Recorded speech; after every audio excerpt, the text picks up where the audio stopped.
Hey everyone, this is Candace Cordelia, your host for In the Zone, and I am here with sports host Ariel Epstein. How are you doing, Ariel?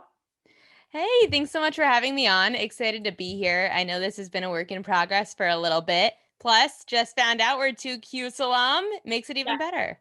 I know. Shout out to SU, Syracuse University. I'm always excited to meet a fellow Q's alum, so kudos to that.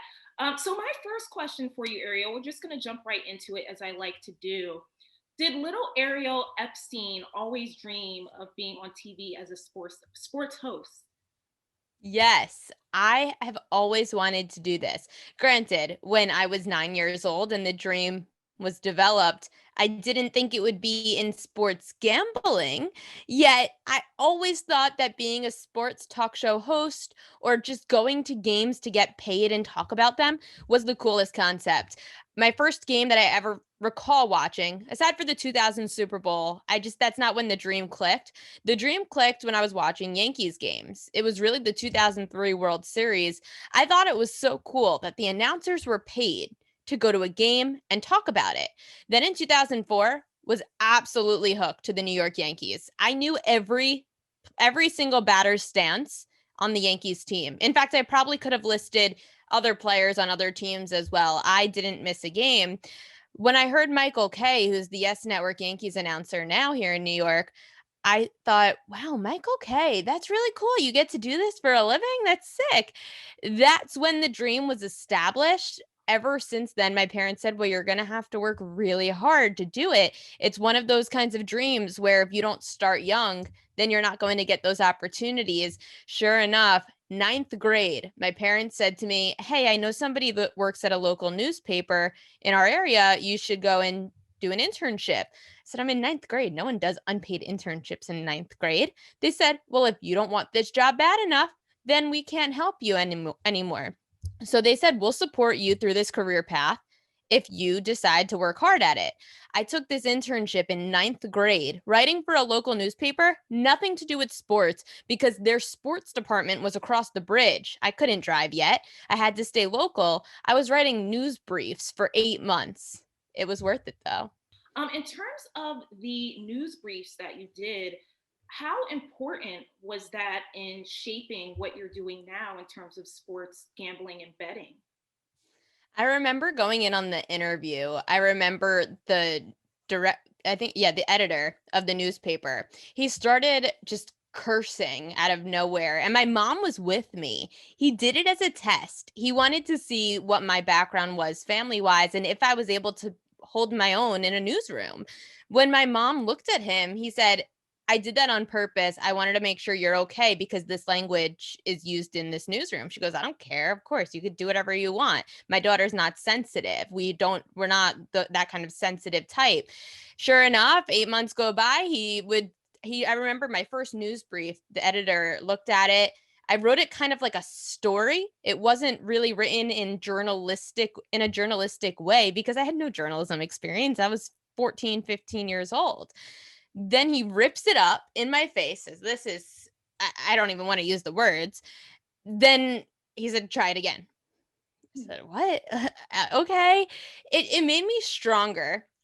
A lot of people in ninth grade don't know anything about getting constructive criticism aside from maybe homework assignments that the teacher might have edited for them or getting a bad grade on a test. I was in the real workforce getting treated like a real employee by somebody that got the okay from my mother to talk badly to me in a sense to make sure that I got better at my job. He did just that. It helped me build thick skin at such a young age in the business. I think that was really important, not just for developing my skill, also just learning how to be in the work environment and learning not to take things too personally. Hmm. What did your peers and your friends think about this experience? They thought it was interesting. Obviously, my family was supportive. My family kept all of the news clippings that they got out of the newspaper of all my news briefs that I wrote. That was kind of cool to be published at such a young age. My friends, they didn't understand. to this day, sometimes my friends don't understand all of the hours and crazy work weeks that we could have in the world of sports. When it's football season, I essentially lose touch with everybody. Then after football, I send the texts out and I say, hey guys, I'm back. I have a day off this week. It's something that even at a young age, when you're committed to this industry, you have to learn to make some kind of sacrifice. My friends at the time thought it was so strange that I was working some kind of job at a local newspaper, yet now they see what it's led to. My friends, my family, ever since I took that internship in ninth grade, have always had my back because they knew from that moment on, when I didn't quit 2 days a week for 8 months doing newspaper, like writing for a newspaper, they knew how dedicated I was to this field. Fabulous. And I mean, so you start in ninth grade being published, and this leads you to going to Syracuse University for their communications program. How was that experience, not only getting into Syracuse University in such a lauded program that, hundreds and hundreds of people would kill to go there for journalism? But how was that experience studying journalism and studying communications and really honing your skills there? I loved my experience at Syracuse. I actually have to give a lot of credit to who used to be the head of the Newhouse sports department, and that was John Nicholson. He helped me get into the Newhouse program. He helped me just guide my way through the sports program. There was no exact sports program, yet he was in the process of developing it.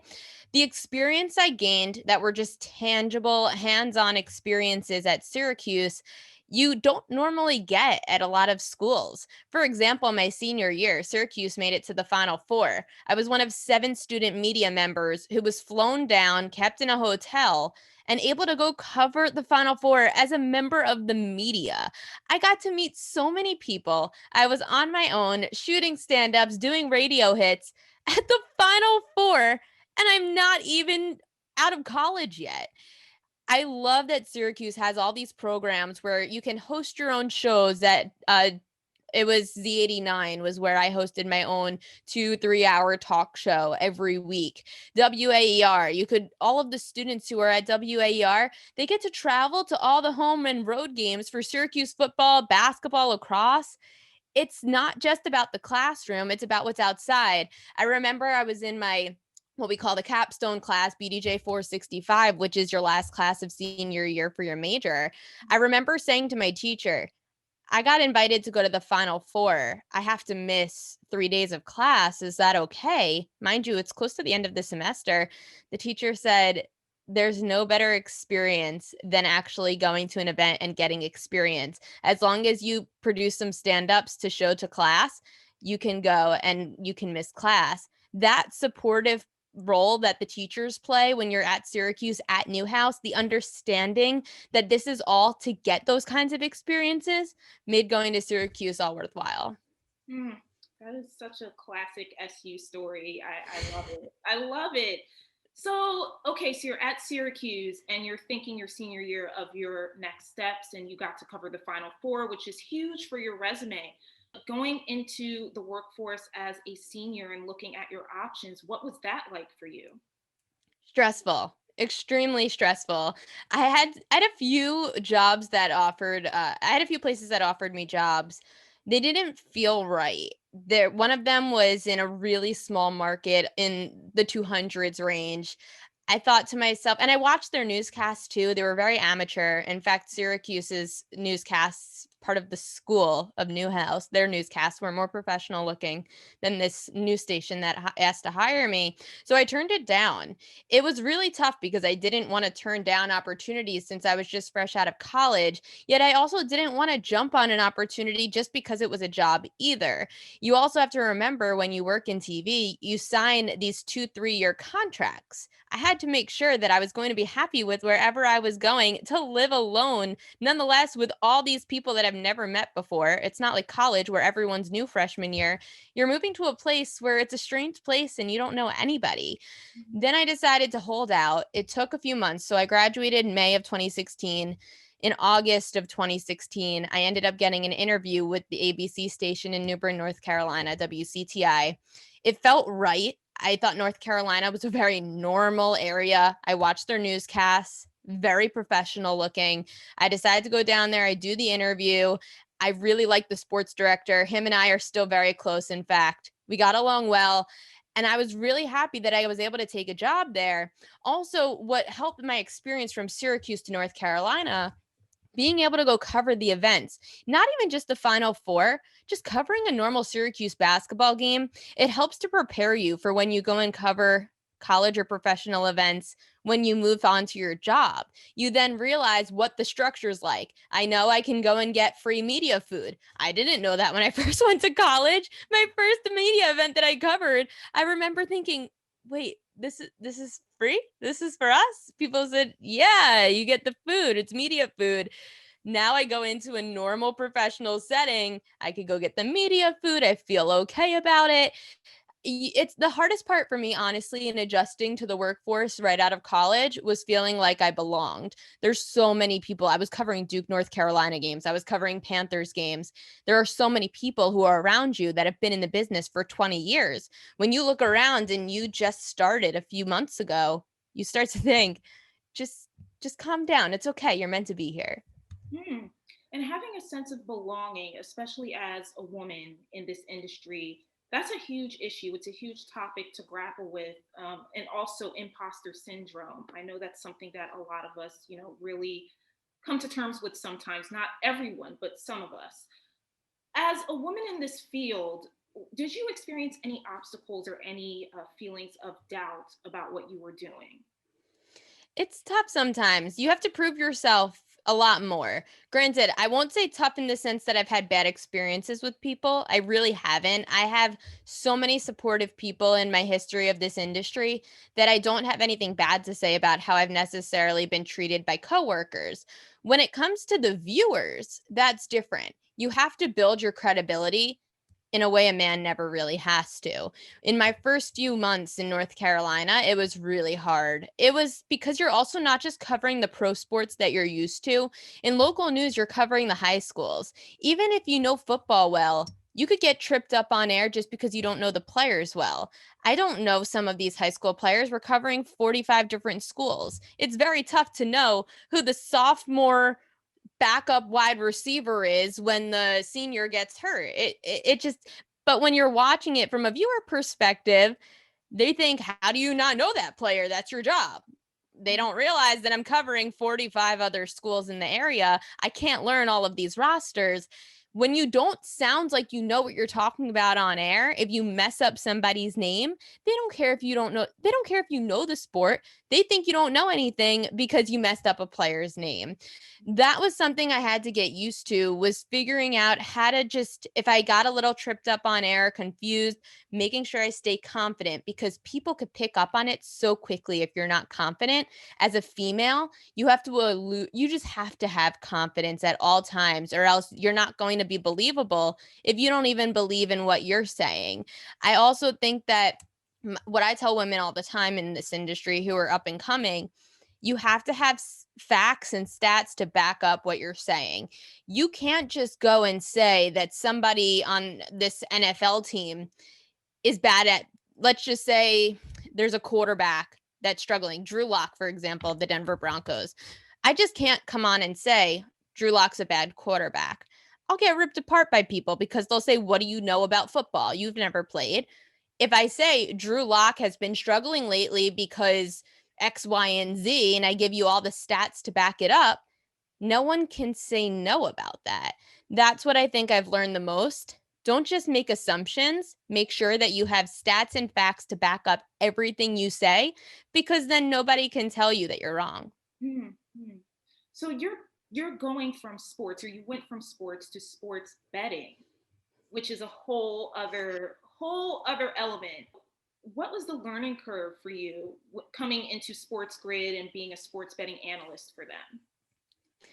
There was a decent curve. I really loved fantasy sports my whole life. Since I was in 6th grade, I was playing fantasy baseball. In fact, I was kicked out of my fantasy baseball league by 7th grade because the boys got mad I won 2 years in a row. Anyway, I was into betting a little bit because of fantasy. I liked betting props. I just didn't live in states where it was legal to bet, so I didn't get overly involved in it as I did with fantasy. When I came over to Sportsgrid a couple of years ago, I knew sports betting was going to be the way of the future. It just was going that way. PASPA was repealed. They ended up getting sports betting, mobile sports betting in the state of New Jersey. I live in New York, so it's close. I remember thinking, okay, this is it. This gambling thing is going to take off. I go to SportsGrid. They were transitioning from fantasy to gambling. They wanted me to be a part of that transition. What we tried to do is take sports talk show radio, parlay it with the gambling world. You can have normal breaking news kinds of conversations like any sports talk show that you'd be listening to. You can also add in the gambling aspect of it. That's what we try to do on our show the morning after every weekday morning from 9 a.m. to 12. We have a lot of fun being able to take the big storylines, talk about how it's affected the gambling community. When you're talking about any kind of transition, I love this transition. I was so over the whole everyone trying to be the hot take of sports angle.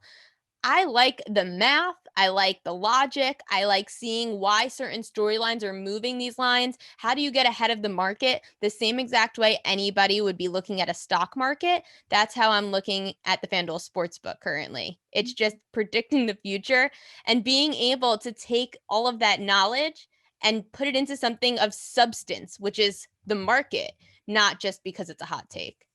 Wow, I heard I like the math, and I was like, I wish I could relate. I was personally never a math person. I'm like, I like the math. Wow, that's profound to me. Yeah, journalism majors and communications majors don't normally like math. I like algebra, which is funny because I like finding X. I don't like other things such as calculus or trigonometry, all that stuff. When it came to algebra, I love finding X. I kind of look at sports books and sports betting like finding X. I use the props market that way too. I try to find all of the different reasons as to why the numbers could add up into giving me a little value when I'm trying to bet on anything, whether it's a prop, a game, or a total. Mm-hmm. So, for someone that has no knowledge at all about sports betting, how would you explain it to them? Whew. The thing that's getting sports betting to be popular is because it's tangible. It's something that's interactive with the actual viewer, especially during COVID times when people couldn't go to games, yet we had games a few months after everything got shut down.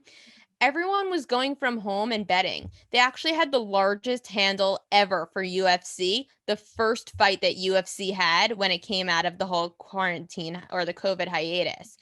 The sports books are a way for fans and people to be able to get involved in the game. There were so many things that I would never watch. There are games that I would never watched if it weren't for betting on it.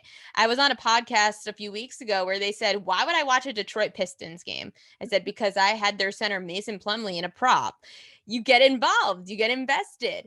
That's why I think sports betting is going to take off. It's just a way for anyone who's not the casual fan to have fun with it. My grandma just bet on the Super Bowl. She watched the Super Bowl. She bet the Tampa Bay Buccaneers money line. She was so excited. She won $50.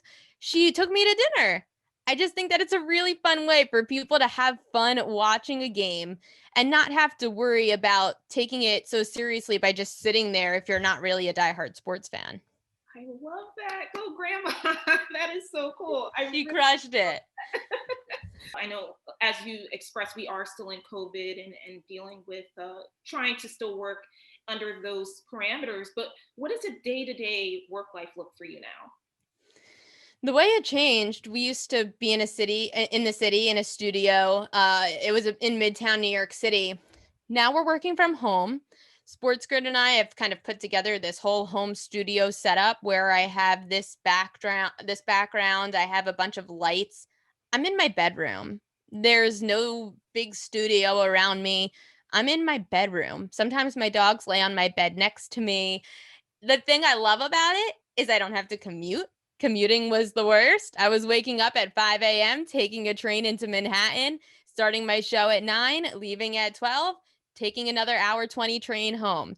Now I save all that time. I wake up in the morning. I do a little bit more research as to what I might have missed the night before.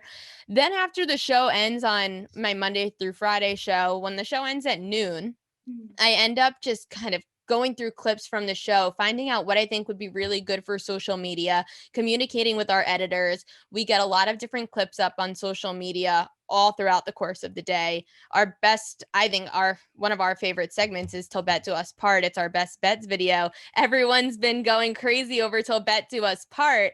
It's funny because my co-host and I came up with the idea initially as dares. If you lose a bet, then the other person gets to dare you to do something. I wanted to pie him in the face. Then COVID happened. We stuck with the title, though, Till Bet Do Us Part. It's a funny play on words, especially because he's a guy and I'm a girl. Doesn't mean anything. Trust me, guys. It means nothing. Yeah, we just have a lot of fun with it. I also do a lot of different podcasts. We have a partnership with the FanDuel Sportsbook. On FanDuel, we do a lot of different promotions, especially with the Knicks on MSG Network. We do a segment right before the Knicks pregame show for every Knicks game. It's been a lot of fun. I think what I've learned a lot from working from home, I've gotten to do a lot more with my time instead of having to travel back and forth. You also, I think everybody should have some kind of home studio, even if they're in a studio, even if it's COVID, whatnot, and you still get to go to a studio. I think it's important. We've been able to create so much more content because I can just come up to my room and start talking to my camera as opposed to having to be in the studio to do it. I 100% agree about that. Where do you see the future of sports betting and fantasy sports in the next couple of years? There have been owners of teams that have said sports betting is about to be just as important to a sports team as beer vendors, which is crazy to consider. I think that sports betting is going to end up similar to what you're seeing in DC, similar to what you're seeing in Chicago, where they have now made sports books attached to stadiums or right next door. Even in New Jersey, the Meadowlands has one across the street. I think you're going to see a lot more stadiums put sports betting inside the stadium. You go to a game, you have your ticket, you have your popcorn, you get a hot dog, and you go to the sports book, you place some bets, you sit there with your ticket. There might even be a bar inside. You could be at the game at Yankee Stadium while also getting to go inside the sports book, see all the TVs of all the other different games, and have your ticket there and know that you could be betting. It also helps because I think similar to what you could have from if a restaurant's attached to a stadium, once the game's over, you could go hang out at the sports book. When I used to work at the FanDuel Sportsbook prior to COVID, we have a studio there as well. After any kind of Jets or Giants game, fans would leave, even if it was halftime, they would leave the game because the Jets and Giants are horrible. They would leave at halftime, come to the sports book, and finish their football Sunday watching games and betting. I think that's the future. Of course, mobile wagering is really important too. Having just the ability to sit at home and bet on your phone is so important for the handle. That's why you're seeing New Jersey surpass Las Vegas in betting handle on a monthly basis. People could just bet from home. New York's going to do it in the next year or two. I hope in the next year. I think once New York does it, it's just a ripple effect of everybody else following. But I wouldn't be surprised to see this all go down within the next 2 years. So a lot to take in. What teams are you betting on, Ariel? I don't know if you're doing your own betting yourself, but if you were to bet on some of your favorite teams, who would they be? Ooh, that's a good question. Well, I do a lot of prop betting. I bet on players individually. Instead of really betting on a side, it's kind of been my bread and butter to go and bet on these player props. Yet, if I would have to say there's a team to bet on right now, it would be the Utah Jazz. You can't have favorites. You can't have a favorite team to bet because eventually they go on a losing streak. Eventually, a team could go on a winning streak. You can't really bet with your heart all the time. I'm a Yankees fan. I'm a Ravens fan. I like to stay away from betting my own teams. Sometimes I feel my heart gets in the way of my head. I'd rather just stay away. There might be some players that I do like betting. Eventually, the market catches up with you.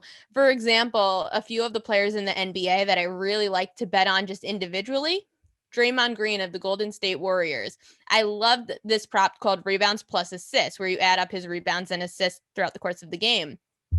For about, I would say, a month, The sportsbook's number was really low on him and he kept hitting it. I bet it, I bet it, I bet it.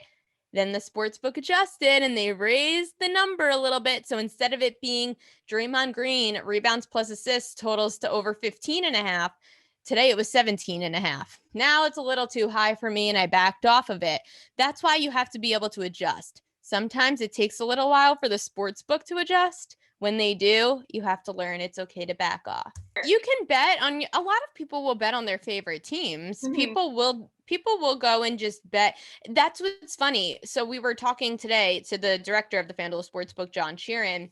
We asked him which college basketball team was the team that, if let's just say this college basketball team wins the entire NCAA tournament, which team would lose the sports book a lot of money? He said Michigan. Michigan just went live for betting about a month or two ago. It's because they have a huge fan base out in Michigan. So many of their fans are betting on Michigan to win March Madness. Now the sports book, it's called liability. The sports book has a lot of liability on Michigan to win NCAA tournament. Half of that, yes, Michigan has been really good the last couple of months. They've really earned their way up in the rankings. They're not the third best team in the country. However, it also stems back to Michigan now having betting, Michigan having a huge fan base, especially out there in Ann Arbor. A lot of their fans are betting them even before they went on this hot streak. Mm, this is so fascinating. I feel like I'm going to eventually start getting into sports betting. I think it's going to happen before the end of 2021. My next question for you, Ariel, for any aspiring sports journalists who are seeing the trajectory of where sports betting and fantasy sports are going, and they want to hop on the wave, what advice would you give to those in school studying for journalism or just having some sort of inkling about getting into this career path? It's tough. I always say to people, you have to just really, really work hard and continue to hone your craft. It took a lot for me to try to kind of fall into this. I do feel like I got lucky falling into Sportsgrid. It was a website. I always laugh Sportsgrid at points in time when I first started. I felt it was a website you'd go buy a fake ID off of, honestly. Yet it's developed into something amazing. We've had the best support system. The people I work for are amazing people. I feel lucky. It took a lot of hard work. I hired a broadcast coach, Jill Montgomery. She's amazing. I highly recommend her. It changed my career. I was unemployed back in 2019, I think. Yeah, 2019. I left my job in North Carolina. It was time to come home. I didn't want to re-sign another 2-3 year contract. I figured I'll try to figure it out in New York, or I'll maybe get another job in local news. I didn't really know where my path was taking me. I worked in minor league baseball a little bit. I hired the broadcast coach. We continued to just hone my craft at a minor league baseball team that wasn't even an affiliate of anybody. It was a Canadian American League baseball team. It had nothing to do with any professional baseball team in the majors. We just continued to get better on air. Then I found SportsGrid from a friend of a friend who posted, and now my co-host Jared Smith, he posted it on Twitter that he was now working for SportsGrid. I reached out to him, then spoke to the bosses that are my bosses now. That's kind of how SportsGrid became SportsGrid, was through social media and pushing it that way. That's how I found it.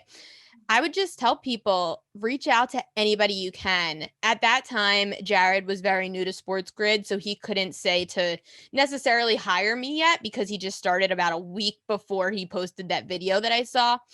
I went on LinkedIn and I found the president of SportsGrid, Lou Mayone. I reached out to him on LinkedIn and he got me an interview. Otherwise, it would have never happened. You just have to reach out to everybody. I'll tell this story too. When I was a freshman in college, my dream was always to work for the Yankees. That's where my love for sports started. I reached out to a man on LinkedIn who worked for the Yankees. He told me he'd keep me in mind. Okay, great.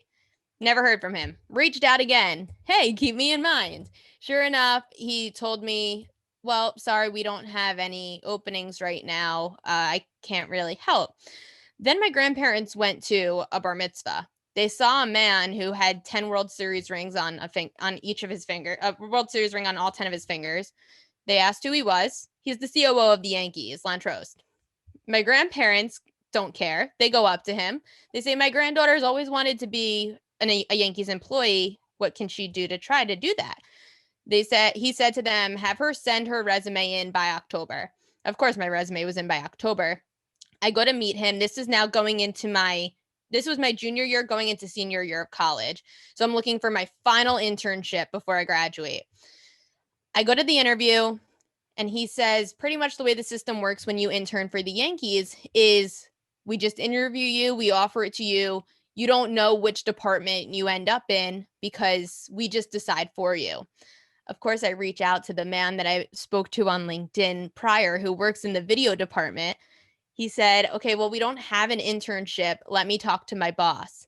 They both spoke to each other, created an internship for me because I kept in touch with this man for 3 years. He's not even the one that got me the interview, yet he put me in the department I wanted because I kept in touch with him for 3 years. That was a long-winded story, but it's all about networking. Wow, that is insane. That is insane. But that shows persistence, hard work, being at the right place at the right time, determination, a little bit of luck, and some manifestation, to be quite honest. So thank you for sharing that story. That is super inspirational. And my last question for you, really, Ariel, is what will become of what you're working on this year? What do you have in store? What can we look out for? Are you working on any side projects as well? No side projects. Everything I do is pretty much out in the open for social media to see. We really just keep on growing the morning after on Sportsgrid. As I mentioned before, 9 a.m. to 12 p.m. on the East Coast, Monday through Friday. I also host during the football season, I host a Sunday show from 10 a.m. to 1 p.m. every Sunday before NFL kickoff. It's called Pro Football Today. On Sportsgrid, we just keep expanding. We're going to expand with the gambling community. The more that gambling is brought out to the mainstream, the more that it's legalized in each state, the bigger that a sports betting network gets. Sportsgrid's unique because there's nothing like it. Every network has one gambling show, essentially. They have content that they might put out, digitally speaking. Yet when it comes to the actual programming of their television content, it's not 24/7. It's mixed in with all their other newsy talk shows. At Sportsgrid, it's 24/7 sports gambling only. It's also on Sirius XM channel 204. We launched on Sirius a few months ago. That's been really exciting. You could just go into your car anywhere you are in the country. You could turn on Sirius XM channel 204. You instantly know you're getting gambling content. Whatever you need, it's kind of like it's the stock market, whether you watch MSNBC or Fox Business, whatever you watch to consume your stock market your stock market information, we're that for sports gambling at Sportsgrid. I always love to end every interview with you. I mean, you've pretty much done it in terms of just letting us know what you're going to be up to for the rest of the year, but also your social media angles and your platforms, if you don't mind sharing that with everyone watching so they can follow you and figure out and find out what you will be talking about and doing in the future. On Twitter, it's Ariel Epstein, Instagram and TikTok, Ari Epst. I'm trying the TikTok thing. I have a 13-year-old brother who pretty much is my source for figuring out where to go next to try to reach out to the younger demographic. TikTok is where he consumes all his information now, which is kind of scary. So I've gone to TikTok to try to give it some credibility. TikTok, Instagram, Twitter. Yeah, I think those are the three. Thank you so much, Ariel. This was very fun. I'm very glad we got to meet. And from one Syracuse alum to the next, congratulations on your success. And I'll be looking out to see what else you'll be coming up with. Thank you. It seemed to you. Go Qs. Go Qs. Thank you so much. And thank you everyone for watching In the Zone. Stay tuned for more amazing interviews with your host, Candace Cordelia.